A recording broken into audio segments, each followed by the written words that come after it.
Olá pessoal, sejam muito bem-vindas e muito bem-vindos ao canal Loucos por Eleitoral. Eu sou Alessandra Antunes e hoje nós vamos decifrar o artigo 22 da Resolução TSE número 23.610 de 2019. E eu gostaria de começar com uma pergunta: o que não dá para tolerar na propaganda eleitoral? O que você acha?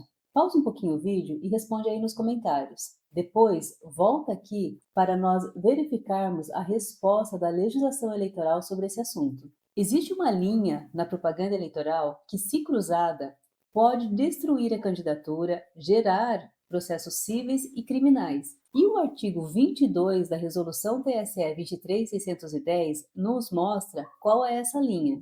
Gente, o artigo 22 é o manual do que não pode ser feito na propaganda eleitoral. Ele traz um rol de proibições absolutas, de coisas que não são toleradas, e a primeira coisa que você precisa notar é a consequência de se cruzar a linha do que não é tolerado. O descumprimento aqui pode gerar multa por propaganda eleitoral vedada e pode também configurar abuso de poder e levar à cassação do registro ou do diploma. Claro que deve haver o processamento de uma ação apropriada, na qual sejam observados o contraditório e a ampla defesa, mas de qualquer maneira, vemos que as consequências de se cruzar essa linha são graves. Dito isso, agora nós vamos analisar o artigo 22. Esse artigo possui 12 incisos e eu irei agrupá-los para facilitar aqui a nossa conversa sobre eles. Nós vamos iniciar analisando os incisos 1 e 12, que tratam de preconceito e violência de gênero.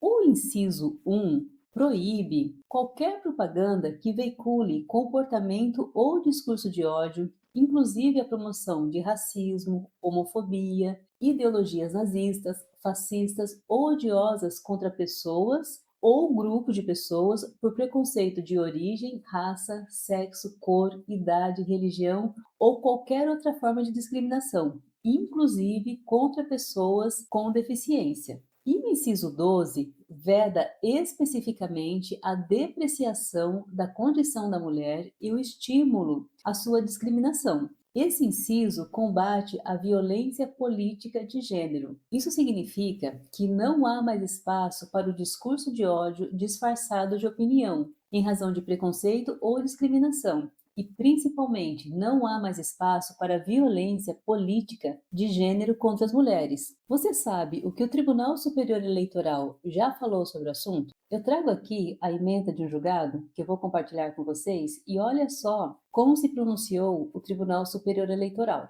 A veiculação de mensagens que explorem preconceitos, sobretudo contra determinada pessoa ou coletividade, compromete os princípios democráticos, desvirtuando o debate político e favorecendo a violência de gênero. Então, nós vemos que exatamente porque prejudica a democracia e desvirtua o debate político, a propaganda eleitoral não pode explorar o preconceito. Vamos dar continuidade com a análise dos incisos 2, 3, 4 e 5, que tratam de discurso antidemocrático e atos contra as instituições. Esses incisos miram na proibição de propaganda de guerra, de subversão à ordem, de incitação ao crime e de desobediência coletiva. O inciso 3 proíbe especificamente a provocação de animosidade contra ou entre as Forças Armadas e as instituições civis.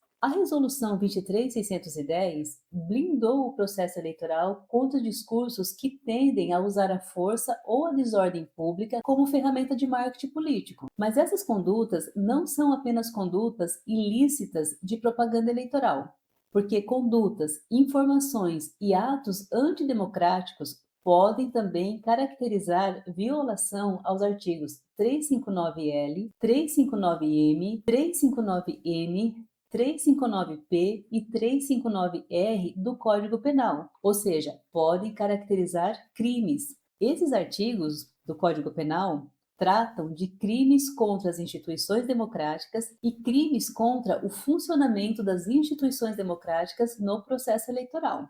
Nós vemos então que há razão para que essas condutas não sejam toleradas na propaganda eleitoral. Vamos dar continuidade com a análise do inciso 6, 7, 8 e 9, que atacam a compra da pessoa eleitora, né, a compra de voto e o caos urbano. O inciso 6 vai nos dizer que é proibido o oferecimento de dinheiro, de dádiva ou de vantagem de qualquer natureza à pessoa eleitora. É proibida ainda a realização de rifa ou de sorteio. Esse é um ilícito eleitoral que, além de propiciar a representação por propaganda eleitoral vedada, que pode gerar multa, também pode caracterizar a captação ilícita de sufrágio e acarretar a cassação do registro ou do diploma e a inelegibilidade. Pode ainda ser caracterizado como um crime eleitoral, crime de compra de votos. Já os incisos 7 e 9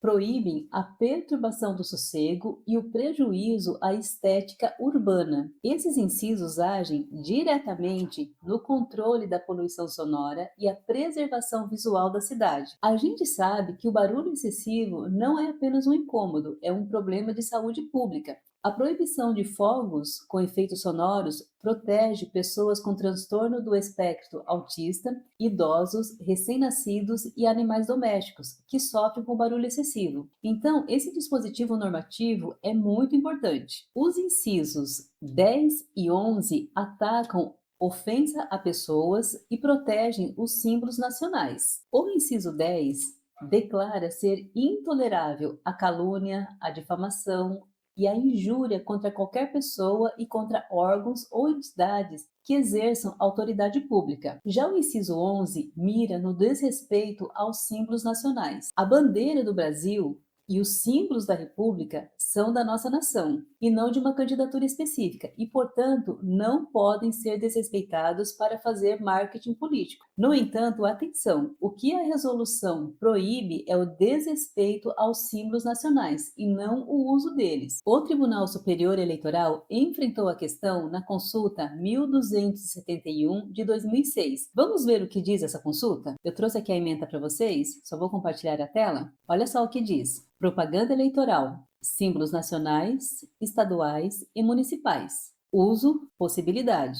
Não há vedação para o uso, na propaganda eleitoral, dos símbolos nacionais, estaduais e municipais, sendo punível a utilização indevida nos termos da legislação de regência. Além dessa consulta, eu trouxe mais 2 julgados sobre o assunto, um do TSE e outro do TRE do Paraná. Vamos ver o que eles dizem? Vou compartilhar novamente aqui a tela com vocês. Primeiro do TSE, de relatoria do ministro Napoleão Nunes Maia Filho, de 2018, olha só o que diz. Uso nos panfletos de campanha de candidato a prefeito de insígnias do município acompanhada do nome da prefeitura, conduta típica. Este tribunal, ao responder à consulta 1271, asseverou que os símbolos nacionais, estaduais e municipais nos quais se inclui a bandeira e o brasão, não vinculam o candidato à administração, sendo, portanto, lícito seu uso em propagandas eleitorais. O próximo julgado do TRE do Paraná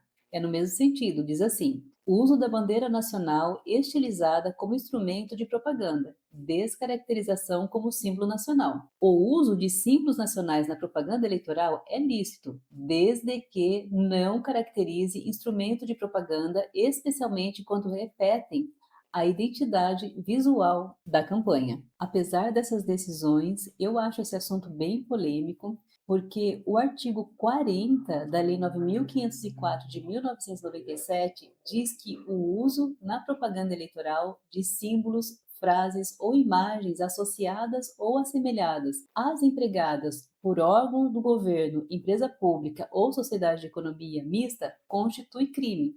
Então, pela leitura do artigo 40 da Lei das Eleições, parece ser proibido o uso de símbolos nacionais na propaganda. Mas aí nós temos 2 decisões com outra visão, 2 delas, inclusive, do Tribunal Superior Eleitoral, que é a Corte Suprema da Justiça Eleitoral. Então a gente vê que na propaganda eleitoral o negócio é um pouco doido, né? Especialmente nas eleições municipais, porque você tem um grande número de juízes e juízas julgando diversos casos, cada um deles dando uma interpretação aos comandos legais, Então, é importante ficar atento às decisões mais recentes dos tribunais superiores, para a gente saber como que a jurisprudência, né, tem se comportado em relação aos comandos legais. E quando eu estava montando essa aula, eu achei decisões que diziam que era proibido o uso de símbolos nacionais nas campanhas eleitorais, mas essas decisões eram muito antigas,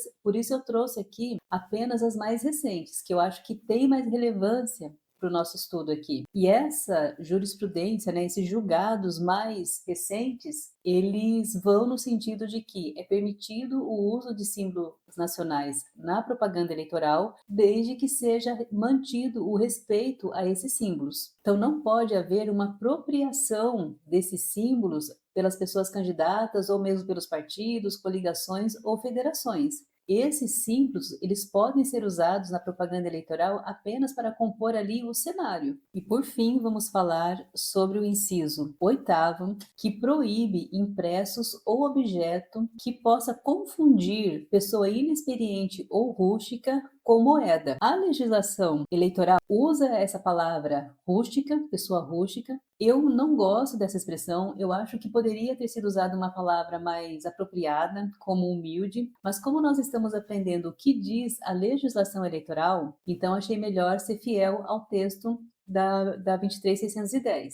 Gente, vocês já viram aqueles panfletos que parecem dinheiro, mas quando você pega, você percebe que é propaganda de uma empresa? Pois é, para a Resolução 23.610, isso é terminantemente proibido pelo artigo 22, inciso 8º. A intenção da resolução é proteger a pessoa eleitora mais humilde de ser enganada e também de garantir que ninguém simule a compra de voto usando dinheiro de mentira como marketing político. Agora eu falei dinheiro de mentira e aí eu lembrei que quando eu era criança, minha tia me dava uma caixinha de chocolate e esses chocolates eles tinham forma de moeda e eu adorava aquilo, mas eu não confundia com dinheiro, né, gente? Eu sabia que era chocolate. Mas daqui, no direito eleitoral, isso é proibido. O jogo eleitoral ele deve ser limpo.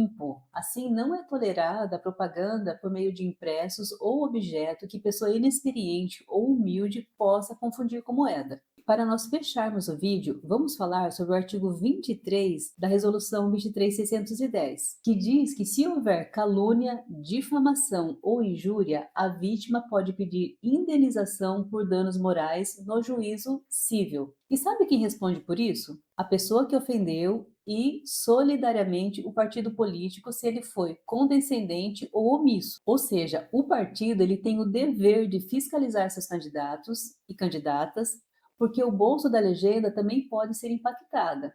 E além da consequência civil, a pessoa infratora, a pessoa que caluniou, difamou ou injuriou, pode responder também na seara criminal. Então as consequências aqui também são graves. E, gente, vocês lembram de alguma candidata ou de algum candidato que cruzou alguma dessas linhas do artigo 22? Conta aqui nos comentários. E se esse conteúdo ajudou você a entender um pouco melhor o direito eleitoral, se inscreve no canal, curte o vídeo, comenta. E é isso, gente. A gente fica por aqui. Até a próxima aula. Beijos. Tchau, tchau.